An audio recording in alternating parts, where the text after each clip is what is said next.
સુરત શહેરના તમામ પોલીસ મથકની ટીમ ઉપરાંત એસઓજી, પીસીબી સહિત ડીસીબી સાથે ઉચ્ચ પોલીસ અધિકારીની ટીમ દ્વારા શહેરમાં સતત ફૂટ પેટ્રોલિંગ કરવામાં આવી રહ્યું છે। પોલીસ કમિશનર અનુપમસિંહ ગેહલોત દ્વારા ચૂંટણી અગાઉ પોલીસની અલગ અલગ ટીમો દ્વારા ચેકિંગ હાથ ધરવામાં આવ્યું હતું, ત્યારે સુરત શહેરના તમામ પોલીસ મથકની ટીમ ઉપરાંત એસઓજી, પીસીબી સહિત ડીસીબી સાથે ઉચ્ચ પોલીસ અધિકારીની ટીમ દ્વારા શહેરમાં સતત ફૂટ પેટ્રોલિંગ કરવામાં આવી રહ્યું છે।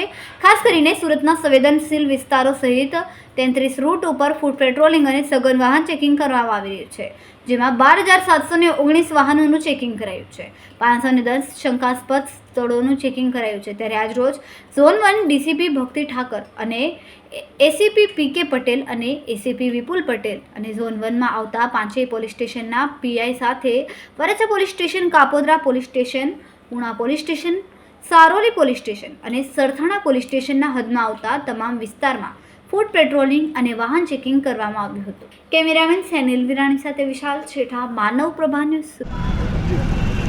સુરત શહેરમાં પ્રજાને સુખ, શાંતિ અને સલામતીનો અનુભવ થાય એના માટે અને ઇલેક્શન પણ હોય, સીપી સાહેબની સૂચના અને અમારા સેક્ટર સાહેબનું માર્ગદર્શનથી અમે આખા સુરત સિટીમાં વાહન ચેકિંગ અને ફૂટ પેટ્રોલિંગ રાખ્યું છે। તો એમાં અમારા ઝોન 1 વિસ્તારમાં આજે દરેક પોલીસ સ્ટેશનમાં એક રૂટ નક્કી કરવામાં આવ્યો હતો અને દરેક રૂટ પર પીઆઈ પોતે હાજર હતા। જે પોલીસ સ્ટેશનમાં સેકન્ડ પીઆઈ છે એ સેકન્ડ પીઆઈ અને અમારા બંને એસીપી અને હું ઝોન 1 ડીસીપી અમે તમામે અમારા જે રૂટ આવતા હતા એ રૂટ પર ફૂટ પેટ્રોલિંગ કર્યું અને રૂટ પર આવતા એમસીઆર, હિસ્ટ્રી સીટર, ટપોરીઓ અને જે પણ અસામાજિક તત્વો હતા એ તમામને ચેક કરવામાં આવ્યા છે। આખા રૂટમાં ક્યાં લાઇટની જરૂર છે, ક્યાં સીસીટીવી કેમેરાની જરૂર છે એનો પણ સર્વે કરવામાં આવ્યો છે।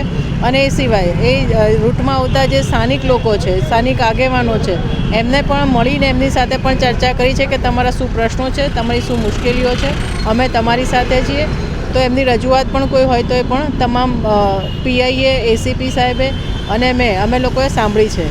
અને અત્યારે જે 9:30 થી 11:30નો સમય છે એ સમયમાં અમે વાહન ચેકિંગ કરીએ છીએ કે જેથી કરીને કોઈ ચપ્પુ, છરી કે ધોકા લઈને નીકળતા હોય એવા અસામાજિક તત્વો હોય એને અહીંયા ચેક કરવામાં આવે છે અને બીજા જે કોઈ નશીલા પદાર્થનું પણ હેરફેર ના થતી હોય એના માટે આ વાહન ચેકિંગ અત્યારે ચાલુ છે।